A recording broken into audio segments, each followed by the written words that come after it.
네. 네가 왜 거기서 나와 그러실지 모르겠는데요. 저는 화요일 경제 코너를 맡고 있는 박연미입니다. 오늘 하루만 김지훈 박사님께 휴가를 드리게 됐는데요. 잘 아시겠지만 CBS 방송 중단 사태가 저희들에게도 여파를 미치게 됐네요. 다행히 CBS에서 김현정 앵커는 음성 판정이 나왔다는 속보가 전해져 있습니다. 그리고 9916님, 무겁당의 박연미 기자님, 쏙쏙 들어오는 명쾌한 얘기와 이쁜 목소리 짱입니다 라고 보내주셨는데 친척이라는 얘기가 감사합니다. 저희들 그래서 강화된 코로나19 대응 조치 어떻게 이루어지고 있는지 경기도 대변인 연결해 볼 건데요. 어제 경기도가 실내 마스크 착용을 의무화하는 데 이어서 오늘도 강력한 행정명령을 내렸습니다. 8월 7, 8일 양일간 사랑제일교회 모임 그리고 15일 광화문 집회에 참석했던 분들에게 이달 말까지 진단검사 받아라 이렇게 명령을 발동했는데 김홍국 경기도 대변인 연결해서 배경 얘기 자세히 들어보겠습니다. 안녕하세요. 네, 안녕하세요. 경기도 대변인 김홍국입니다. 네, 이틀 연속 경기도가 강력한 행정명령을 내렸습니다. 집회에 참석했던 사람들 알아서 검사 받아라 이런 내용인데 구체적으로 어떤 내용인지 설명 부탁드릴게요. 네, 지금 서울 성북구의 사랑제일교회 집회가 특히 이제 거기서 이루어졌던 여러 가지 예배라든가 그리고 그 이후에 광화문 집회에 참석했던 부분이 엄청난 확진자를 만들어내고 있습니다. 네. 그래서 이재명 경기도지사가 발동한 행정명령인데요. 일단은 사랑제일교회 8월 7일 이후에 이 사랑제일교회 모임에 참석한 분들 그리고 8월 8일과 8월 15일 광화문과 경복궁 일대에서 이제 집회가 열렸었는데요. 여기에 참석한 경기도민에 대해서 8월 30일까지 가능한 빨리 진단검사를 받아라. 그리고 진단검사의 비용은 무료입니다. 대신에 진단검사를 받지 않을 경우 미이행 시에는 행정명령에 대한 불이행죄로 처벌할 것이고 또 방역 비용에 대해서도 구상권을 청구하겠다는 그런 것입니다. 그리고 어제는 이제 개인별로 마스크 착용을 의무화하는 집합 제한 명령을 내렸습니다. 네. 그래서 일상 사생활에서 불가피한 상황 또는 음식물을 직접 섭취하고 있는 상황을 제외하고 불가피한 경우에 이를 제외하고 실내 그리고 집회 공연 등 실외에서도 마스크 착용을 의무화하고요. 형사처벌 또는 과태료 처분까지 하겠다는 그런 내용을 어제 오늘 계속 발표를 했습니다. 그렇군요. 이 행정명령을 발동하신 이유를 좀 들어보자면 파주병원에서 사랑제일교회 다니는 신도가 확진 판정을 받고 이 치료를 받던 중 탈출했다. 방역당국에 협조하지 않았다. 이런 것도 한 가지 원인이 됐을 거라는 생각이 드네요. 그렇습니다. 왜냐하면 지금의 상황은 굉장히 위험한 제2의 대유행을 지금 예고하고 있는 상황 아니겠습니까? 네. 그렇기 때문에 전 국민적인 위기감이 큰 상황인데요. 최근에 이 방역 비상에 걸렸습니다. 치료를 거부하거나 또는 입원을 거부하거나 또는 도주하는 그런 사태까지 발생한 것인데요. 일단은 어제 발생했던 사안이 평택에서 이 확진이 돼서 파주병원에서 이제 격리 치료를 받던 50대 남자입니다. 네. 이분이 새벽에 탈출을 해서 결국은 이제 오늘 검거가 됐습니다. 이 도피의 행각을 벌이는 셈인데요. 다시 말해서 우리 국민들의 생명과 안전을 보호하기 위해서 진행하고 있던 이런 코로나19에 대한 치료를 사실상 거부한 상황이고요. 단순히 이 사안만이 아니고요. 최근에 이런 여러 가지 전국적으로 커피를 마시는 음식점에서의 집단 발병이라든가 여러 가지 그런 이 감염의 상황들이 나타나고 있거든요. 네. 그런 측면에서 방역 당국이 적극적으로 일단은 그래서 마스크 착용을 일단 의무화했고요. 더불어서 이렇게 방역에 대해서 거부하고 있는 부분에 대해서는 행정명령을 발동해야만 우리 국민들의 생명을 지킬 수 있다라는 것이고요. 특히 교회 측에서 이제 특히 이제 명단을 제출해야 되는데 실제 네. 제대로 제출되지 않고 있고 확인해 보니까 이제 불일치하거나 또는 잘못된 내용들이 많습니다. 그래서 그러니까요. 이에 대해서 네. 정확한 명단 제출하라. 그리고 또 거기에 참석했던 분들, 집회 참석이나 또는 교회 예배에 참석했던 분들에 대해서 자진해서 검사를 받으라고 하는 명령을 발동했습니다. 지금 걱정되는 것 중에 하나가 말씀하신 것처럼 이 수도권의 집단 감염이 서울 성북구의 사랑제일교회를 중심으로 일어나고 있는데 도대체 여기에 누가 다니는지 얼마나 다니는지 이게 정확히 파악이 안 되고 있다는 점이거든요. 경기도민 가운데 해당 교회 신도가 얼마나 되는지 그중에서 현재까지 검사를 받은 분이 얼마나 되는지 이게 파악이 돼 있습니까? 네, 일단 가장 많은 부분은 이제 서울이고요. 전체 현재까지 제출받은 질병관리본부로부터 제출받은 명단은 4,066명입니다. 그중에서 경기도민은 명단은 887명인데요. 이 중에서 616명이 진단검사를 완료했습니다. 그리고 현재 117명이 검사 대기 중이고요. 연락이 되지 않거나 검사를 거부하는 등 현재 확인이 불가한 사람이 154명입니다. 일단은 우리 경기도 내에서요. 사랑제일교회 관련 확진자 수는 165명입니다. 그러니까 엄청나게 폭증한 숫자. 지난번 신천지 관련해서 네. 확진자가 33명이었거든요. 그러니까요. 그런데 거기에 비해서 벌써 5배, 6배 가까운 숫자가 이미 확진됐고요. 그런데 그 명단을 확인할 수 없다는 것이기 때문에 이 명단 확보를 위해서 지금 저 도와 또 정부 또 여러 공안기관까지 나서서 지금 총체적인 노력을 기울이고 있습니다. 그렇군요. 다시 한번 당부를 드립니다. 알아서 검사 받으셔야 한다는 점 다시 한번 말씀드리고요. 어제 발동된 실내 마스크 착용 의무화 조치 이 얘기도 좀 여쭤보려고 하는데 실내에서 밥 먹을 때 아니면 커피 마실 때를 빼고는 마스크를 반드시 쓰고 있어야 한다. 제가 이거 제대로 이해한 거 맞습니까?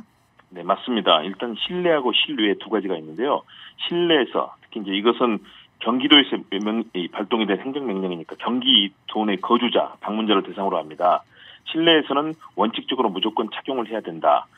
개인의 특별한 아주 사생활이 있을 수 있고요. 음식물의 섭취 과정들 이런 불가피한 경우는 제외하고 마스크를 반드시 쓰는 것을 이제 행정명령으로 발동을 했습니다. 그래서 이것을 이행하지 않을 경우는 일단은 감염병 예방법에 따라서 300만 원 이하의 벌금이 일단 가능하고요. 그리고 계도 기간을 거친 10월 13일부터는 이제 10만 원 이하의 과태료가 부과가 되는 상황입니다.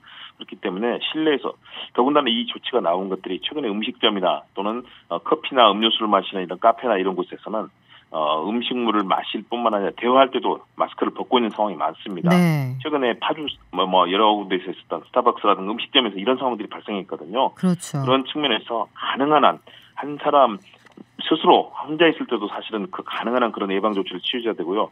2인 이상이 모일 때는 반드시 마스크를 써야 된다. 그래야만 우리의 생명을 지킬 수 있다는 점에서 실내에서는 반드시 마스크를 착용해달라는 것이 이번 행정명령의 골자입니다. 그리고 네. 실외에서도요. 집회라든가 다중이 모이는 공간에서 이루어질 때는 그것은 당연히 마스크를 착용해야 되겠죠. 그런데 뭐 행정명령이 아니더라도 내가 내 건강 지키는 게 방역의 기본이니까요. 반드시 지켜주시면 좋겠고 한 가지 궁금한 게 보통 우리가 쌍벌제라고 해서 식당이나 카페 사업장에서 위반한 사례가 나올 때 그러면 사업자를 처벌하느냐 손님을 처벌하느냐 아니면 양쪽을 다 처벌하느냐 여기에 대해서 궁금해하신 분들이 많거든요. 어떻게 처벌이 이루어지게 되는 건가요? 네, 거기에 대해서 많은 질문들이 들어오고 네네. 있습니다. 일단 카페, 식당 등은 다중이용 시설입니다. 그렇기 때문에 이제 반드시 마스크를 해야 되고요. 일단은 이 음료라든가 또는 뭐 커피라든가 또는 식사를 이용하는 분은 당연히 그 대상이 되기 때문에 마스크를 써야 됩니다. 마스크를 쓰지 않을 경우에는 당연히 여기에 대해서 이제 계도 기간을 거쳐서 과태료 대상이 됩니다. 그리고 운영자의 경우도 반드시 그 운영 시설에서의 그런 방역을 지켜야 되거든요. 그런 측면에서 이용하시는 분에게 고객에게 반드시 마스크를 착용하도록 권유해야 되고 마스크 착용이 안 될 때는 거기에 대해서 적합한 조치를 취해야 됩니다. 만일의 경우 이런 조치를 다 취했다라고 한다면은 그 운영자는 과태료에서 이제 어느 정도 면제받을 수 있는 가능성이 있는데요. 그러나 이용하시는 분이 만일의 경우 업주 측에서 얘기했을 때 안 했다. 그리고 또 계속해서 그런 행동을 했을 때는 당연히 고발의 대상이 되고 과태료 부과 대상이 됩니다.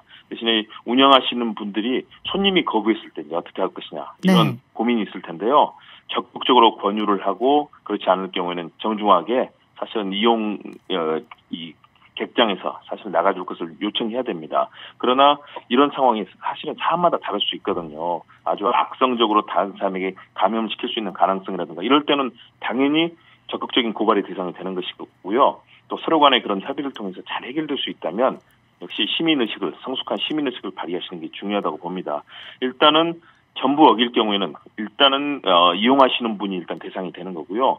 운영자, 가게 주인이라든가 또는 점주 입장에서는 적극적인 노력을 하셔야만 되는 그런 상황이 있습니다. 네. 만일의 경우 이 준수가 되지 않을 경우에는 역시 감염법 예방법에 따라서 고발이 되고요. 벌금이 300만 원입니다. 그리고 네. 확진자가 발생했을 경우에는 입원 치료비, 방역비, 또 손해배상 구상권 청구가 될 것이기 때문에요. 굉장히 큰 엄중한 처벌을 받게 됩니다.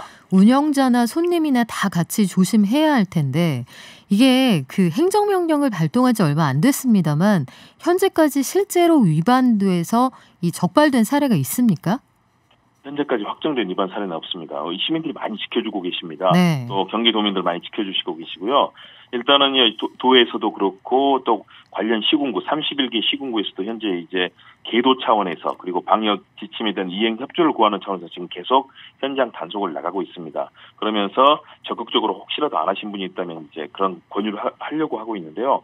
현재로서는 많이 좀 지켜주고 계시는 상황이기 때문에 확정된 위반 사례는 아직은 없습니다. 네, 다행입니다. 성숙한 경기도민들의 시민의식 정말 높이 살만한데 또 한 가지 궁금해지는 게 마스크를 썼느냐 안 썼느냐 요걸 어떻게 단속할 거냐 이 점이거든요. 예를 들어서 이른바 턱스크라고 해서 턱으로 잠깐 내렸다가 갑자기 쓴다거나 아니면 내가 사실은 밥 먹는 중이었는데 방금 삼켜서 마스크를 안 쓴 거다. 뭐 이런 케이스도 있을 수 있고요. 실질적으로 단속의 실효성이 있을 거냐 이런 얘기도 나오거든요. 이 점은 어떻게 정리를 하실 예정이에요? 일단 불가피한 상황들이 있을 수 있습니다. 네. 말씀하시는 것처럼 너무나 아프거나 답답해서 잠깐 이렇게 내리는 상황에서 다시 또 올렸을 때 그것을 과연 처벌의 대상으로 둘 것이냐 사실은 굉장히 애매한 부분이 있거든요. 그런 측면에서 일단은 성숙한 시민 의식이 가장 중요하다고 봅니다. 그러나 일단은 행정 당국에서 일단은 감염병 예방법에 대한 현행법 위반이 되기 때문에 이 부분도 처벌의 대상이 되고요. 또 나중에 과태료 대상도 됩니다. 그 부분은 일단은 도민들이나 주변 분들이 신고하거나 고발하더라도 이것은 처벌의 대상이 됩니다. 더불어서 지금 각 행정기관에서 그리고 각 지자체와 도에서도 현장 점검을 하고 있습니다. 지금 많은 곳에서 매일매일 다중이용시설 비롯해서 지금 점검을 하고 있거든요. 만일의 경우 거기에서 마스크를 착용하지 않는 상황들이 확인되고 그것이 현 개인으로서 불가피한 아주 그런 상황에 아프거나 이런 상황들이 있을 수 있거든요. 네. 그런 상황을 제외하고 나서 만일의 경우 마스크를 착용하지 않았다면 그것은 당연히 고발 상황이 되는 것이고요. 그러나 이번에 행정명령을 내린 목적은 사실은 처벌이 목적이 아닙니다. 이번에 감염병을 어떻게든 확산을 막아야 되고 2차 대유행을 막기 위한 것이기 때문에요.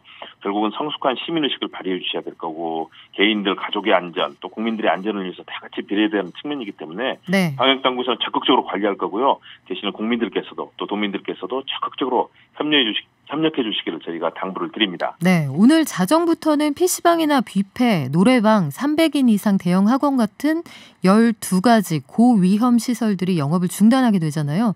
그런데 전체적으로 보면 파주 스타벅스 등 이 카페에서 확진자 숫자가 좀 늘어나고 있고 해서 카페에서 얘기하려고 만나는 장소이긴 하지만 여기 특단의 조치 필요하지 않느냐 이런 얘기도 나오는데 혹시 별도로 준비하고 계신 조치가 있나요?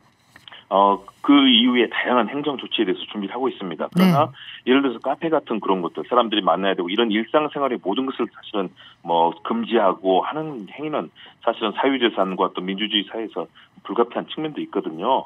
그런 측면에서 지금은 성숙한 시민의식으로 서로를 좀 배려하는 것들이 가장 네. 중요할 것이고요. 그러나 마스크 착용 의무화 행정명령에 이어서 만일의 경우 이 상황이 진정이 되지 않고 전 국민적인 감염의 위험들 그리고 주변 이 사회를 파괴하는 그런 상황까지 가게 된다면 여기에 대해서는 다양한 행정명령과 카드가 준비되어 있습니다. 그러나 그런 상황으로 가지 않도록 해야 되고요. 특히 이번에 파주 스타벅스 매장에서 누적 확진자가 지금 54명에 이르는 네.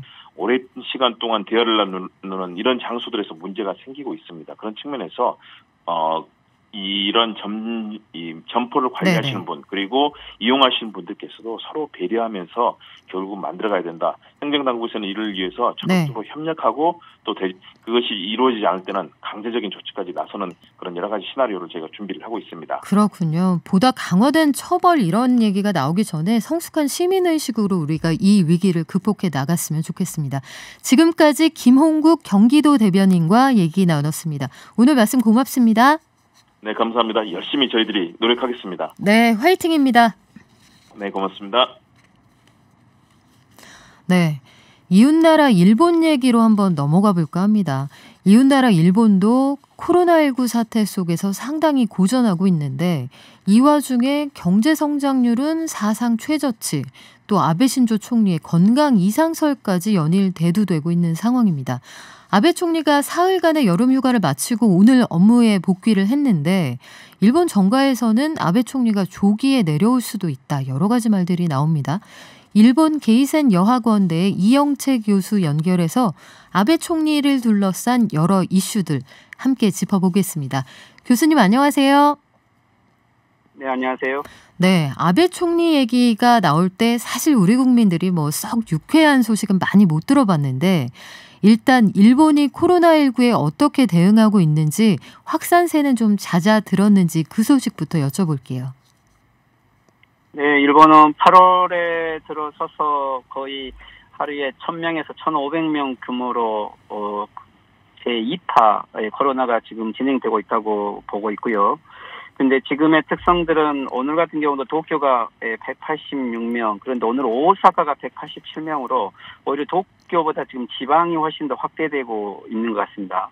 그리고 일본 정부는 그렇지만 이것은 검사를 늘리고 있기 때문에 그렇다고 하지만 실제 보면은 PCR 검사가 그렇게 늘고 있지도 않고요. 대신 이제 일본 정부는 사망자가 적다 또는 중증 환자가 적다라고 해서 나름대로 국민을 안심시켰는데 지금 최근의 경향은 중증 환자들이 훨씬 증가하고 있고 이번에 8월에 이 사망자가 106명인데 7월은 39명이었는데 네. 3배 정도 사망자가 증가한 것은 지금 현재 일본에서 실질적인 이 코로나 대책 자체를 하고 있지 못한 것을 반증하고 있는 것 같습니다. 그렇군요. 일본도 썩 잘 대응하고 있는 상황은 아닌 것 같은데 그래도 우리 정부의 경우에는 사회적 거리두기를 2단계로 격상을 하는 등 즉각적인 조치를 취하고 있거든요.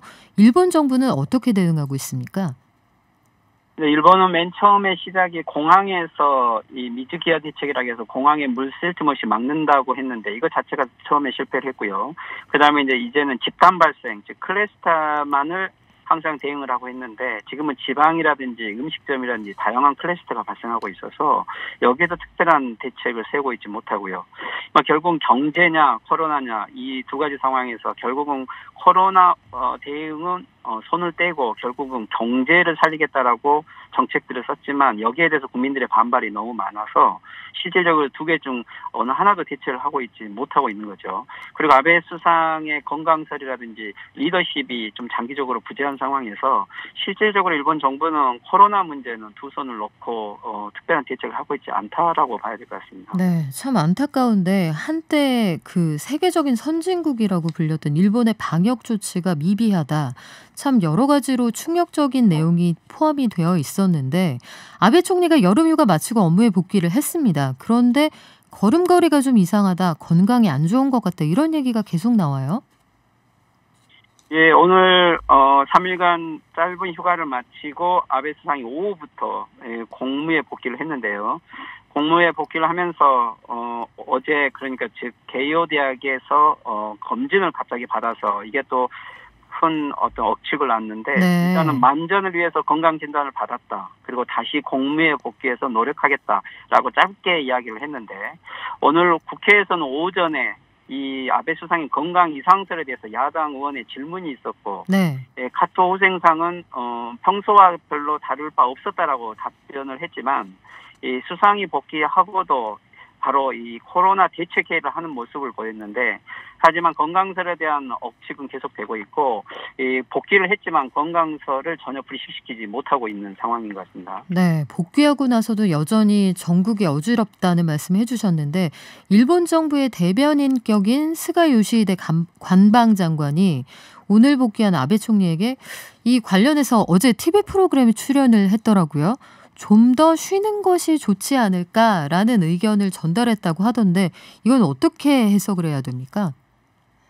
네, 어제 저녁에 일본 텔레비전에 나와서 이 수가 관방장관이 이 수상의 건강설에 대해서 공식적으로 이야기를 하는 건데, 네. 즉 수가 관방장관의 설명은 이렇습니다. 수상이 좀 고집과 책임감이 세어서 주변 사람들이 좀 장기적으로 휴식을 해달라고 말을 했지만 이것을 개인이 거부하고 열심히 일을 하려고 한다라고 조금 변명을 했지만 워크홀릭이다 말하자면. 그렇죠. 네. 그렇지만 이것은 다시 해석을 하면 결국 건강 회복이 되지 않은 채 공무에 복귀를 한다는 것이고, 즉 복귀를 하더라도 건강 문제가 계속 지속될 것이라는 것을 의미한다라고 좀 해석을 해야 될 것 같습니다. 그렇군요. 그러면 이렇든 저렇든 아베 총리가 지금 굉장히 컨디션이 좋은 상태는 아니다 추정할 수가 있는데, 이런 얘기가 일본 안팎에서 계속 이야기가 나오고 있는 와중에 이 처음 보도한 곳이 지명도가 그리 높은 언론이 아니었기 때문에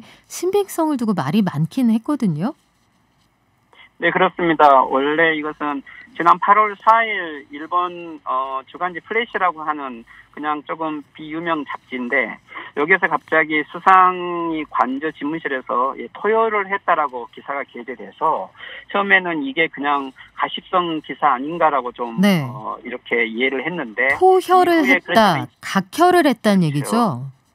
그렇죠. 네네. 그런데 이제 2008년에도 건강술로 한번 사임을 한 적이 있는데, 이때는 그 당시에 건강 문제로 지적을 받았을 때 수상 관저에서 그 해당 언론을 고소하겠다라고까지 이야기를 했었는데, 이번에는 이상하게도 이 기사에 대해서 전혀 수상 관저가 부인을 하지 않았었어요. 그렇다면은 이후에 실제 수상이 약 한 달 반 정도 정기국회 이후에 일체 기자회견을 하지 않았고, 네. 또 지난번 8월 6일이나 9일 히로시마 나가사키 원폭 관련된 75주년 연설문에 대해서도 실제 수상이 전혀 의혹이 없는 듯한 이러한 기념사를 했었기 때문에, 네. 그때 이제 걸어가는 모습도 이상했고 또 벽에 기대면서 피곤한 모습들이 있었기 때문에 수상의 건강 문제가 있구나라고 하는 부분들에 대해서는 거의 정계에서는 언론에서 정확하게 지적을 하고 있는 것 같고요. 근데 이제 이게 수상 관저에서 전혀 건강 이상설에 대해서 그렇게 공식적으로 부인을 하고 있지 않는 것도 건강 이상설이 있는 것은 확실한 것 같습니다. 이른바 NCND, 그러니까 긍정도 부정도 하지 않는 것이라면 여러 가지 우려가 더 나올 수 있는 상황인 것 같은데, 저도 말씀하신 그 걸음걸이를 봤습니다. 지난해하고 올해를 비교한 영상을 보니까 확실히 차이가 나더라고요. 그런데 아베 총리의 건강 이상설이 최근 들어 집중적으로 보도되는 게 단순히 과거 병력이나 현재 건강 상태 때문만은 아닐 수도 있다. 뿐만 아니라 과거에 코로나19에 대한 잘못된 대응에다가 부인 아키에 여사가 연결돼 있는 사학 스캔들, 또 도쿄올림픽을 할 수 있을지 없을지 이 모든 문제가 중첩돼서 한꺼번에 아베 총리를 궁지에 몰고 있는 거다, 이런 얘기도 나오는데 교수님 보시기에는 어떠신가요? 네, 그렇죠. 원래 이 아베 수상 건강 문제에서 특히 이 대장염을 가지고 있다고 하는데, 원래 17살부터 어렸을 때부터 가지고 있었다고 그러고요. 기저질환이군요. 네. 그렇죠. 그리고 1차 사임 때도 건강 문제로 사임을 한 것은 사실인데, 이게 스트레스성이 생기면 이 질병이 악화하는 걸로 되어 있어서 1차 사임 이후에는 새로운 약이 발견돼서 치료를 해오고 지금까지는 잘 해왔다고 하는데, 올해 작년에 걸쳐서 이 아베 수상이 스트레스를 받을 일은 확실히 많이 있었던 것 같아요. 네. 말씀하신 것처럼 벚꽃 비리 문제가 있었고, 공문서 조작 관련된 공무원이 자살해서 아베 수상을 고소한 일이 있고, 특히 코로나 대책은 완전 실패해서 모든 게 비판을 받고 있죠. 헌법 개정은 벌써 물 건너 간 거고, 또 그리고 경기 대책에 대해서도 아베노 마스크라든지 고트 캠페인이라는 트러블 여행 계획도 다 비판을 받고 있어서 실제 아베 수상 입장에서는 잘 되고 있는 게 하나도 없는데, 특히 요즘에는 아베 수상이 가장 내세우고 있는 게 외교인데, 근데 이제는 지금 국제적으로 고립되어 있어서 외교로 만회를 할 수 있는 찬스도 없는 거죠. 네. 그리고 최근에 휴가도 가지 못했고, 아마 이런 부분들이 건강에 대해서 스트레스를 가져온 것은 사실이고, 아마 그래서 좀 건강을 크게 잃은 것은 사실인 것 같습니다. 근데 좀 다른 측면도 한 가지는 있는 게, 저는 이게 꼭 건강 문제라기보다는 어떻게 보면은 지금 아베 정책의 이 실패에 대한 책임을 지고 사임을 해야 되는데, 그대로 사임을 하게 됐을 때는 이게 법적 문제로 지금 책임져야 될 일도 많이 있어서 어떻게 보면은 퇴임을 하되 법적 책임을 지지 않기 위해서 제일 좋은 것들은 건강 문제로 퇴임을 한다는 것들이 네. 오히려 어떻게 보면 동정심을 유발할 수도 있고 그래서 이것은 퇴진을 위한 지금 길을 닦고 있는 게 아닌가라고 좀 이렇게 의심이 좀 드는 측면들이 있습니다. 사실 전에도 그런 적이 있잖아요. 그 1차 집권 시기였던 2007년 하반기에 당시에도 궤양성 대장염이 악화됐다 하면서 물러났는데 사실은 참의원 선거에 참패한 것에 대한 그 일종의 탈출구 이런 거 아니었습니까? 예, 그렇죠. 그때는 이제 장기적으로 아베 수상의 집권을 생각을 했는데 생각보다 준비를 하지 않는 정권이 되어서 짧은 단명에 끝났기 때문에 그렇지만 이제 이게 책임을 지고 물러서면 다시 복귀를 못하지만 건강 이상설로 중도 하차를 했을 때는 다시 복귀할 수 있는 어떤 가능성을 열어놓았던 거죠.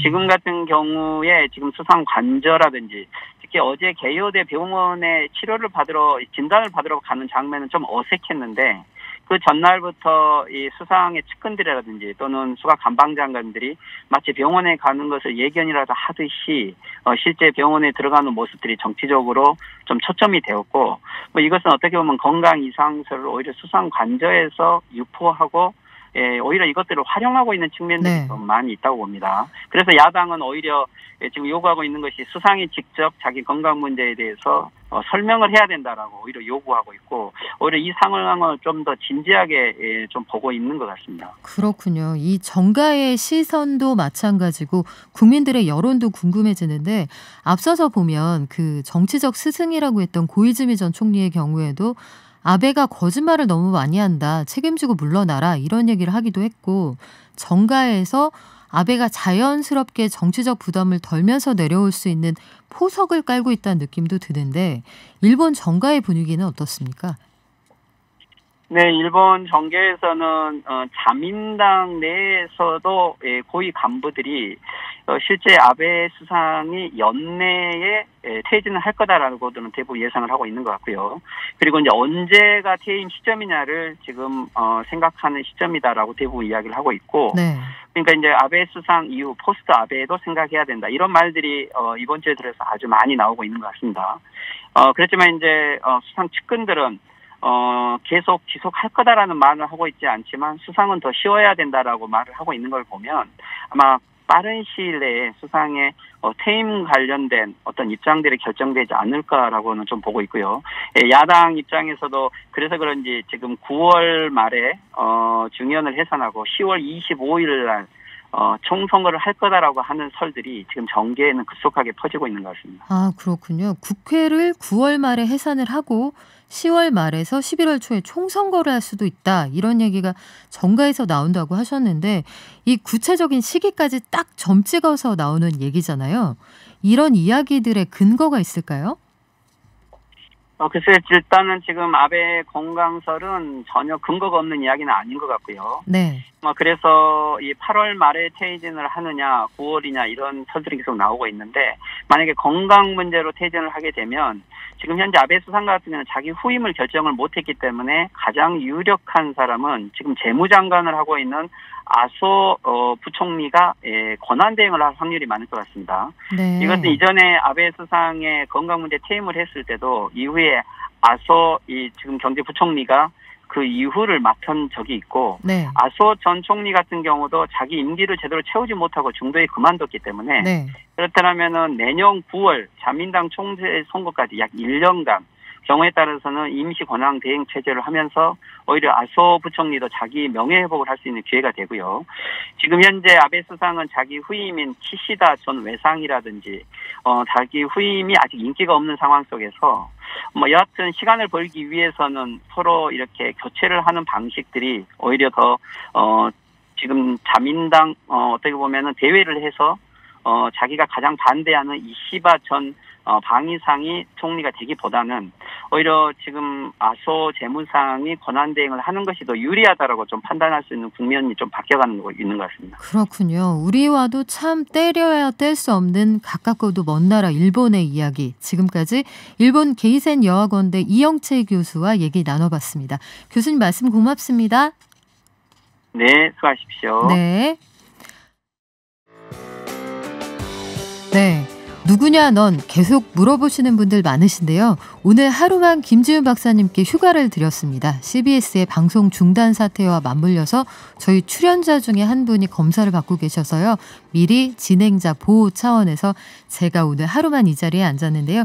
저는 화요일마다 인사드리는 박연미입니다. 그리고 제 옆에 나와 계신 분 전주현 외신캐스터인데요. 지금 이 시각 해외의 핫한 뉴스 알아보는 서울타임즈 전주현 외신캐스터와 함께합니다. 어서 오세요. 네, 안녕하세요. 네, 늘 듣기 좋은 목소리로 우리와 함께해주고 계신데요. 유튜브 TBS FM으로 들어오시면 우리 전주현 외신캐스터와도 함께하실 수 있습니다. 첫 번째 소식, 조 바이든 전 부통령이 미국 민주당 대선 후보로 이제 드디어 네. 공식 선출이 된 거죠? 그렇습니다. 네. 그동안 뭐 민주당 대의원의 과반을 이미 확보를 해서 네. 이제 대선 후보로 결정이 되기는 했는데요. 이번에 거의 요식행위로 절차상으로 인테리어로 네. 네. 공식 확정이 18일에 지금 전당대회에서 확정이 됐습니다. 바이든 전 부통령이 이제 민주당 전당대회가 이제 마지막 날이 20일인데 그때 후보 수락 연설을 하면서 이제 마무리를 짓게 되고요. 사실 이번 도전이 처음이 아니고 세 번째입니다. 1988년, 2008년에 민주당 대선 후보 경선에 도전을 했는데 다 실패를 했었어요. 네. 그리고 세 번째 도전한 끝에 본선에 나가게 됐습니다. 1972년에 29살 때 델라웨어주를 대표하는 연방 상원의원에 당선이 됐어요. 이후에 36년 동안 상원의원을 지냈고요. 또 오바마 전 대통령 시절에 8년 동안 부통령으로 재직한 그런 인물입니다. 네. 올해가 만 77세예요. 고령이시네요. 굉장히 고령이죠. 네. 그래서 바이든 전 부통령이 이제 대선에서 이기면 내년에 미국 역사상 최고령의 나이로 대통령에 취임하는 기록을 세우게 됩니다. 지금 최근 각종 여론조사에서 전국 단위로는 트럼프 대통령을 7 내지 9%포인트 정도 앞서고 있어요. 그리고 이제 중요한 곳이 경합주 6곳인데 네. 여기서도 좀 근소한 차이로 트럼프 대통령을 이기고 있는 것으로 나타났습니다. 초박빙이죠. 그렇습니다. 근데 이제 본격적으로 선거전이 시작이 된 셈이거든요. 이제 다음 주에 이제 공화당 전당대회가 열려서 거기도 이제 절차상으로 트럼프 대통령이 확정이 되는데 지금 대선까지 70일 넘게 남아 있습니다. 사실 많이 남아 있는 거거든요. 네. 어떤 변수가 튀어나올지 모르니까요.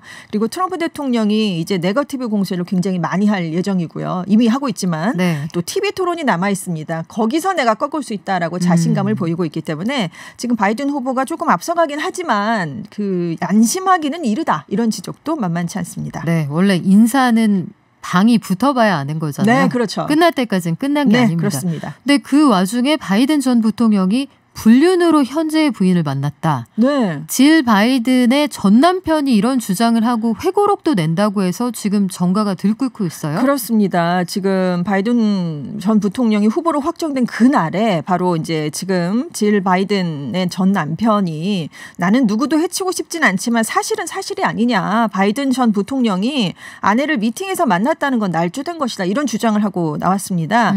바이든 전 부통령이 이제 첫 번째 부인이 교통사고로 사망을 했었어요. 그래서 사별한 뒤에 1975년에 한 미팅에서 지금 현재의 아내를 만났다라고 그동안 소개를 해왔고요. 둘은 1977년에 결혼을 했습니다. 그래서 지금까지 결혼 생활을 이어오고 있는데요. 이 전 남편은 자신이 질 바이든과 1970년에 결혼을 했었다. 72년에 아내와 함께 상원의원에 출마했던 바이든 전 부통령의 선거 캠프에서 일하면서 바이든 전 부통령과 가까운 사이가 됐다. 뭐 이렇게 얘기를 했습니다. 근데 이제 뭐 74년쯤부터 약간 외도가 의심이 되다가 뭐 이제 아내의 차량이 교통사고가 났는데 뭐 네. 그 피해자인 남성이 자기에게 와서 알고 보니 그 차를 바이든 의원이 당시 상원 의원이었으니까요. 둘이 타고 있더라. 뭐 이런 그러니까 얘기를 했다는 거예요. 사고 처리해야 되는데 네. 이 피해자가 연락이 없어서 네. 내가 찾아와 보니 네. 내 부인 차를 바이든 의원이 운전을 하고 있었다. 둘이 같이 타고 있었는데 교통사고가 났다는 거죠. 그래서 나는 불륜임을 확신하게 됐다. 뭐 이렇게 얘기를 했는데요. 아무튼 이런 내용의 폭로가 담긴 책을 준비하고 있다고 합니다. 근데 이걸 11월 대선 전에 출간을 할지 안 할지 여부를 아직 결정하지 않은 상태로 알려져 있고요. 바이든 후보 측은 이 주장에 대한 논평을 일단 거부한 것으로 전해지고 있습니다. 출간을 안 해도 할 얘기는 다 한 것 같다는 생각이 드는데 그러니까요. 네, 네. 어떤 영향을 미칠지 지켜보겠습니다. 네네. 이번에 중국으로 가볼까요? 중국의 국유제약회사 시노팜 올해 연말에 코로나19 백신을 출시할 수 있다 이렇게 밝혔네요. 그렇습니다. 지금 이 연구소가 개발한 게 2종의 불활성화 코로나19 백신이라는 게 있어요. 그래서 지금 아랍에미리트 연합에서 3상 임상 시험을 대규모로 진행하고 있습니다. 그래서 이 지금 류징전 시노팜 회장이 해외에서 3상 임상 시험이 끝나면 출시를 위한 심사 및 허가 단계에 들어갈 수 있다. 그래서 백신을 올해 12월 말쯤에 출시할 수 있을 것 같다. 이런 얘기를 했습니다. 그래서 한 번 접종에 수백 위안, 2번 맞으면 가격이 1,000위안, 우리 돈으로 한 17만 원 정도 이내가 될 것 같다 이렇게 얘기를 했습니다. 그래서 자기가 이미 2번 맞았다 이렇게 얘기를 했어요. 그래서 부작용을 겪지 않았다라는 설명을 했고요. 그리고 이제 일반적으로는 한 번 접종하고 28일 후에 2차 접종을 대개 백신들이 그렇게 접종을 하잖아요. 근데 간격을 두고 맞죠. 그렇습니다. 근데 이제 특수 상황이 되면 왼팔과 오른팔 동시에 접종을 할 수도 있다. 뭐 이렇게 설명을 했는데요. 아무튼 2차례 접종을 마치면 바이러스로부터의 보호 수준이 100%로 높아지게 된다. 이런 주장을 하고 있습니다. 지금 중국 인구가 14억 명 정도인데요. 이곳의 코로나19 백신이 생산 규모가 연간 2억 개 넘는 수준이 될 전망입니다. 그러니까 단시일에는 다 중국 인구를 맞힐 수가 없는 거예요. 그래서 일단 뭐 인구가 적은 곳의 주민들은 접종할 필요가 없고 그리고 일부 병원에서 접종을 희망하는 의료진을 대상으로 이미 무료 백신을 제공하기 시작했다. 이렇게 설명을 했습니다. 네, 코로나19 확산세 속에서 어디든 백신을 뭐 만들면 참 반가운 소식이기는 한데 러시아도 그렇고 중국도 그렇고 내가 맞아보니 내 딸한테 맞춰보니 괜찮더라. 이 말을 어디까지 믿어야 될지 그러니까요. 일단 백신이 나온 다음에 다시 한번 전해드리겠습니다. 이 백신 얘기를 좀 더 해볼까요? 각국이 코로나19 백신 개발에 속도를 내고 있고 우리나라에서도 2군데가 상당히 기술 발전을 이뤘다고 하는데 사람들이 막상 백신 맞을 거냐 물어보면 좀 주저주저 한다면서요? 그렇습니다. 왜냐하면 이게 백신 개발이라는 게 사실 몇 년에 걸쳐서 나오는 거잖아요. 쉽지 않죠. 3상 임상 시험이 끝나도 그 사람들이 나중에 얼마간 기간을 상당히 지난 다음에 후유증이 있느냐 없느냐 뭐 이런 거를 살펴보게 되는데 지금은 거의 내놓자마자 맞아야 되는 그런 실정이니까 사람들이 불안해할 수밖에 없습니다. 그래서 지금 중국에서 7개의 코로나19 백신 후보 물질 중에 4개가 정규 승인을 받기 전에 광범위한 안전성과 유효성을 입증하는 임상 시험을 진행하고 있는데 아까 말씀드린 그 연구소 외에도 이제 다른 곳들에서도 다 같이 나올 예정이기 때문에요. 중국 국민들은 올해 말이나 내년 초에 접종할 수 있을 것이다. 이런 예상이 나오고 있어요. 근데 주민들한테 물어보면 내가 그러니까 모르모트가 되고 싶진 않다. 내가 실험 대상이 되고 싶지는 않다. 네, 그래서 백신이 안전하고 효과적이라는 게 입증될 때까지는 별로 맞고 싶지 않다. 이런 얘기를 지금 하고 있는데요. 미국에서도 35%가 식품의약국의 승인을 받아서 무료로 백신 접종을 해준다고 해도 나는 꺼릴 것 같다. 이런 답을 한 것으로 나타났고요. 캐나다도 설문조사를 해봤더니 응답자의 32%는 백신 접종이 주저된다. 14%는 안 맞겠다. 이렇게 얘기한 것으로 지금 나타나고 있습니다. 근데 이제 전문가들 중에 이제 일부 전문가들은 사실 코로나19 백신뿐만이 아니라 이제 오랫동안 시험을 해도 그 막상 백신 접종을 하면 부작용이 나타나는 사례들도 분명히 있다. 드물긴 하지만 그렇기 때문에 만약에 식품의약국의 가이드라인을 준수해서 백신이 나온다면 이것은 의심하지 않아도 될 것이다. 뭐 이런 얘기를 하고 있는데 지금 백신을 접종하는 게 자기만 보호하는 게 아니라 지역사회에서 집단 면역을 갖게 되는데 굉장히 중요한 장치이기 때문에요. 그래서 이제 면역력이 약한 다른 사람들을 보호하기 위해서라도 백신이 안전하게 나왔다라고 이제 정부가 얘기를 하면 맞는 게 좋을 것 같다라고 전문가들은 얘기하고 있습니다. 그렇군요. 사실 백신을 통해서 전 사회가 그 위험을 나눠 갖는 거죠. 그렇죠. 그런 차원에서 보면 백신이 나온다 하면 글쎄요. 맞아야 하는 순간이 머지않아 올 것 같습니다. 그렇습니다. 네, 지금까지 전주현 외신캐스터였습니다. 오늘 말씀 고맙습니다. 네, 감사합니다. 네. 오늘도 유튜브로도 많은 그 문자들 보내주고 계신데 이고민님 그 김주은 박사님 어디 가셨나요? 물어보셨는데 내일 돌아오시겠죠? 건강히 돌아오실 겁니다. 그리고 아트선님 진행 잘하고 계십니다. 응원해 주셔서 감사하고요. 전반적으로 보면 우리 김주은 박사님 찾으시는 분들 참 많으시네요. 건강히 돌아오실 겁니다. 너무 걱정하지 마시고요. 저는 화요일마다 인사드렸던 박연미입니다. 제 옆에 그 아산정책연구원 이기범 국제법센터장 나와 계신데요. 오늘은 옛 소련에서 독립한 동유럽의 작은 나라 얘기를 좀 해볼까 봐요. 벨라루스라는 나라인데 이 나라에서 대통령 퇴진을 요구하는 시위가 열흘째 이어지고 있다. 시위대 규모가 22만 명에 이른다고 하는데요. 도대체 왜 그러는 걸까요? 아센정책연구원 이기범 국제법센터장께 한번 물어볼게요. 어서 오세요. 예, 안녕하세요. 네, 처음 뵙습니다. 예, 처음 뵙습니다. 네, 우리 센터장님 만나고 싶으신 분들 유튜브 TBS FM으로 들어오시면 보이는 라디오로도 함께 하실 수 있습니다. 먼저요, 사실 고백을 하자면 벨라루스라는 이름을 제가 이름이 이쁘긴 한데 처음 들어봤습니다. 이 어디 있는 나라고 어떤 위치를 가지고 있는 나라인가요? 그럼 혹시 백러시아라는 단어 들어보신 적? 백러시아 들어봤어요. 백야도 들어봤고요. 네. 좀 다른데요. 예. 네. 예전에는 백러시아라고도 많이 했었어요. 근데 그 벨라루스 사람들이 네. 좋아하지 않는 단어입니다. 여기에서의 백이 우리가 희다 할 때 흰 백자인가요? 예, 그 벨라루스의 벨라가 하얗다란 뜻입니다. 예, 그래서 이 벨라루스를 갖다가 백러시아라고 부르던 것은 이 벨라루스가 우리 그 소련 시절에 옛 소비에트 연방 시절에 예, 소련 시절에 15개의 이제 구성국 중에 하나였습니다. 뭐 그 중에 우리가 잘 알고 있는 뭐 카자흐스탄, 우즈베키스탄, 뭐 우크라이나 이제 이런 나라들이 있죠. 그 중에 하나였고요. 그래서 러시아 사람들이 이렇게 백러시아라고 불렀어요. 벨라루시아 뭐 이런 식으로요. 그렇군요. 예, 그러다 보니까 이 사람들 입장에서는 자기들의 정체성을 갖다가 훼손하는 단어죠. 그래서 이제 벨라루스라고 이제 불러주는 것이 맞습니다. 그렇군요. 그래서 그 벨라루스는 어디에 있냐라면요. 쉽게 생각해서 폴란드하고 러시아 사이에 있습니다. 이제 그 위에는 리투아니아가 있고요. 네. 그 이제 옆쪽으로는 우크라이나가 있어요. 그 핀란드 아래. 좌 폴란드, 우 러시아, 상단 핀란드, 하단 우크라이나 맞습니까? 상단 리투아니아, 라트비아. 바다 건너야 핀란드. 괜히 아는 척했습니다. 그렇게 돼요. 그리고 그렇군요. 인구는 뭐 한 940만 정도 되고요. 그 수도가 민스크입니다. 민스크는 좀 많이 그래도 알려진 도시 중에 하나죠. 네. 그 벨라루스가 유엔 회원국이기도 하다는데 과거에 구소련 지배하에 있었는데 회원국은 어떻게 된 건가요? 이게 이제 정확히 어떤 말이냐면요.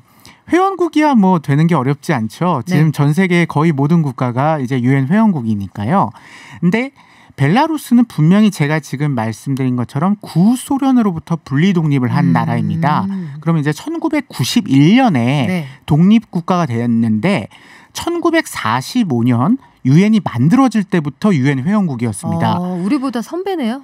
예, 한참이죠. 네. 그리고 어떤 의미냐면은 주권이 없었는데 주권 국가가 아니었는데 유엔의 원 회원국입니다. 1945년에 원 회원국은 51개국이 있어요. 네. 그 중에 하나입니다. 상단 멤버군요. 예, 그렇습니다. 네. 근데 이유가 뭐냐면은 당시에는 지금 우리는 보통 전 세계 국가가 한 200개쯤 된다 이렇게 상식적으로 생각을 하잖아요. 네. 1945년 당시에는 전 세계 국가가 한 60개밖에 안 됐어요.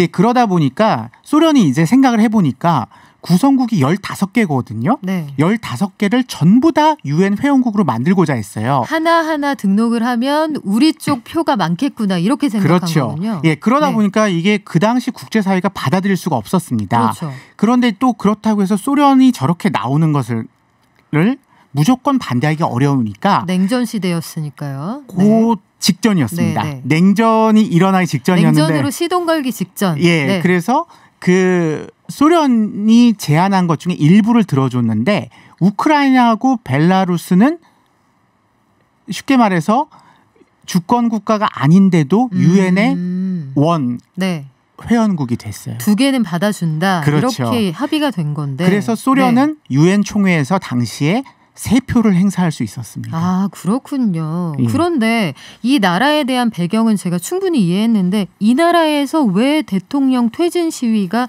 이렇게 번져나가고 있는 건가요? 일단은 이 나라를 갖다가 저희가 좀 이해를 할 필요가 있는 게요.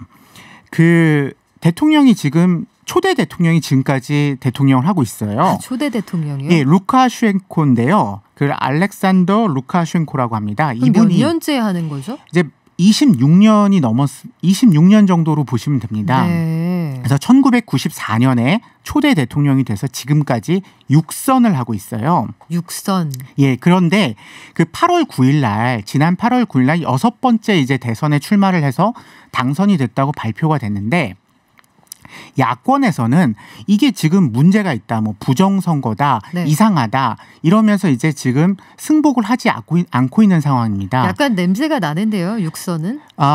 그런데 이 국가가 조금 생각을 해봐야 되는 게, 네. 제가 이제 오기 전에 벨라루스 헌법도 좀 읽고 왔습니다. 네. 물론 이제 영어로 번역된 것입니다만은 여기에 보게 되면은 임기가 5년인데 네. 이 제한이 없어요. 한 번에는 5년 할 수 있지만 곱하기 몇 번을 할진 제한이 없다 이런 원래는 말씀이세요? 있었습니다. 90년대에 처음 이제 헌법을 만들었던 94년에는 네. 두 번의 이제 제한이 있었는데 중간에 이제 없앴죠. 연임 제한을 없애버렸군요. 예, 맞습니다. 네. 그래서 지금까지 뭐 벨라루스 헌법상으로는 뭐 6선, 7선, 8선까지도 이제 가능한 거죠.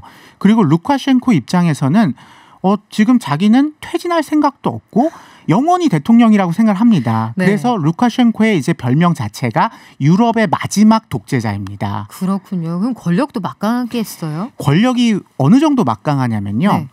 이 구소련 이제 그 구성국 중에서 네. 연방을 구성했던 구성국 중에서 그 예전에 KGB라는 단어 들어보셨죠? 들어봤죠. 예, 비밀 어떤 정보기관이잖아요. 그렇기도 하고 그 성인용 음료수의 그 브랜드였기도 했죠. 네. 예, 제가 잘 몰라서. 예, 그래서 그 비밀 정보기관 그 시스템 자체를 해체하지 않았어요. 예, 거기에다가 문제가 뭐냐면 제가 헌법을 보니까 참 재밌게 되어 있더라고요. 네. 재밌다는 표현이 이 벨라루스의 총사령관, 군대의 총사령관이 대통령입니다. 일반적으로는 겸임이네요. 일반적으로는 아무리 독재자라도 군대의 최고 사령관은 다른 사람이죠. 그런데 이제 이런 내용도 있고요. 네네. 그다음에 하다못해 우리 이제 그 국가마다 올림픽 위원회가 있습니다. 여기에 위원장도 본인입니다. 심지어 그 지부의 IOC 위원장도 본인이에요. 예, 그렇죠. 네. 그러니까 모든 것을 갖다 자기가 다 하고 있는 상황이고요. 네. 예, 이런 정도로 이제 뭐 권력이 있는 데다가 또 하나 문제가 있습니다. 벨라루스가 삼권 분립 국가는 맞습니다만은 네. 의회에 의원이 이제 한 110명이 있습니다. 그 중에 우리가 생각하면은 여당이 있어야 되잖아요. 네. 또는 야당이 있고 아니면 여당이 절대 다수를 얻더라도 뭐 존재할 것 같은데 110명 중에 대부분이 무소속 의원입니다. 그러면 이른바 실제적인 야당이 존재하지 않기 때문에 여당도 없습니다. 여당도 없고 야당도 없고. 그럼 국회 견제 기능 자체가 존재하지 않는 건가요? 그렇습니다. 그 루카셴코 자체가 네. 무소속입니다. 본인도 무소속이고 그리고 의회가 무소속으로 운영이 되고 있기 때문에 쉽게 말해서 정당 제도가 발전하지 않은 나라입니다. 그렇다면 뭐 여당의 독주랄지 이렇게 비판할 소지 자체가 없는 없습니다. 거네요. 이건 무소속의 독재입니다. 그러면 이게 참 독특한 형태인데 시위가 격화되면서 정권의 어떤 권력을 좀 나누겠다 이런 얘기도 하고 있거든요. 예, 이게 있죠. 정말 진심이 좀 가미가 돼 있는 건가요? 뭐 진심이 있을 수는 있습니다만은 그것을 위해서는 국민 투표를 해야 되는데요. 네. 국민 투표를 하게 할 수 있는 그 권한도 당연히 대통령에게 있고요. 국민 투표 자체가 부결될 수 있습니다. 네. 그러니까 루카셴코 입장에서는 국민 투표를 붙였는데 부결됐다. 절대 다수의 국민은 나보고 여전히 막강한 힘을 가진 대통령을 하라고 한다. 이렇게 말할 수도 있는 여지가 있습니다. 네, 이렇게 되면 말씀하신 것처럼 유럽의 마지막 독재자라고 하셨는데 그 뭐 좌우로 좀 시야를 넓혀보면 독일, 프랑스 등 그 가까운 나라들 이미 민주주의 제도를 채택하고 있는 나라들이 좀 개입할 여지도 있지 않을까 이런 생각이 드는데 입장이 어떻습니까? 그런데 물론 이제 독일이나 프랑스는 지금 현재 이걸 주시하고 있습니다. 네. 근데 가장 중요한 건 러시아죠. 러시아의 지금 푸틴 대통령이 이 문제에 대해서 어제죠. 어제 이렇게 경고를 했습니다. 서방은 개입하지 말랍니다. 푸틴 대통령의 러시아는 서방이 아닌가요? 아니죠. 예. 러시아는 네. 러시아 입장에서는 지금 루카셴코하고 사실상 친합니다. 물론 가끔 티격태격합니다만은 네. 그리고 러시아 입장에서는 쉽게 말해서 서유럽의 동진을 막아야 됩니다. 우크라이나와 그리고 벨라루스가 일종의 저지선입니다. 말하자면 벨라루스가 이 순망치 안에서 입술과 같은 역할을 하고 있는 거네요. 예, 그렇습니다. 네. 그렇기 때문에 그 러시아 입장에서는 벨라루스하고 우크라이나를 갖다가 친러 국가로 남겨둬야 됩니다. 벨라루스 대통령하고 푸틴 대통령하고 그 생각을 해보면 어떤 집권의 과정이나 장기 집권의 행태 이런 게 좀 겹친다는 느낌도 들어요. 그런데 뭐 이제 푸틴 대통령은 워낙 이제 권력을 저희가 그 행사하는 것을 잘 알고 있고요. 뭐 중간에 잠깐 내려가긴 예, 했었네요. 예, 네. 그렇죠. 그리고 이제 그 루카셴코 같은 경우에는 지금 뭐 육선을 떠나서 초대 대통령이 지금까지 하고 있고 네. 이것이 본인이 전혀 내놓을 생각이 없기 때문에 뭐 지금 말씀하신 대로 만약에 영구 집권이 목적이라면 둘 다 같다고도 볼 수 있겠습니다. 그렇군요. 근데 6년 전에 그 러시아가 우크라이나의 크림공화국 점령과 같이 이렇게 군사적인 행동을 할 수도 있다. 이런 전망도 나오고 있는데 지금 러시아가 그렇게 움직일 가능성이 있을까요? 근데 그 점에 대해서는 저는 좀 다르게 생각합니다. 네. 왜냐하면은 크리미아 공화국 같은 경우에는 그 거주하는 인구의 상당 과반수 이상이 러시아 사람이었어요. 네. 그러니까 러시아 사람들을 위해서라도 군사 개입을 하겠다라는 또는 그들을 위해서 뭘 하겠다라는 명분이 있었네요. 명분이 있었지만은 벨라루스는 기본적으로 80% 이상이 벨라루스 사람들입니다. 그러니까 러시아가 명분을 찾기 쉽지 않습니다. 그렇다면은 쉽게 행동하기는 어려운데 당분간은 유럽 일대 팽팽한 긴장감이 좀 유지가 되겠네요. 예, 그건 맞습니다. 네. 지금 뭐 마크롱 대통령이나 메르켈 총리 그리고 나토 거기다가 EU까지 이걸 주시하고 있는 상황이고요. 특별히 뭐 인권 침해나 이런 문제에 대해서 주시할 수밖에 없는 거죠. 네, 당분간 팽팽한 긴장감이 감돌 것으로 예상이 됩니다. 새로운 소식 있으면 또 전해주세요. 지금까지 아산정책연구원의 이기범 국제법센터장과 말씀 나눴습니다. 고맙습니다. 예, 고맙습니다. 네. 오늘 하루가 저도 어떻게 지나갔는지 모르겠습니다. 여러분들 출근하자마자 퇴근하고 싶을 정도로 더운 하루였는데 오늘 방송 어떻게 들으셨는지 또 김지훈 박사님 그리워하시는 청취자분들은 어떻게 들으셨는지 고민이 되기도 해요. 제 방송은 여기까지고요. 내일도 6시 10분에 이브닝쇼는 여러분들 기다리고 있겠습니다. 오늘 하루 편히 쉬셨으면 좋겠고요. 저는 물러가고 경제 코너에서 다음 주 화요일에 다시 찾아뵙겠습니다. 고맙습니다.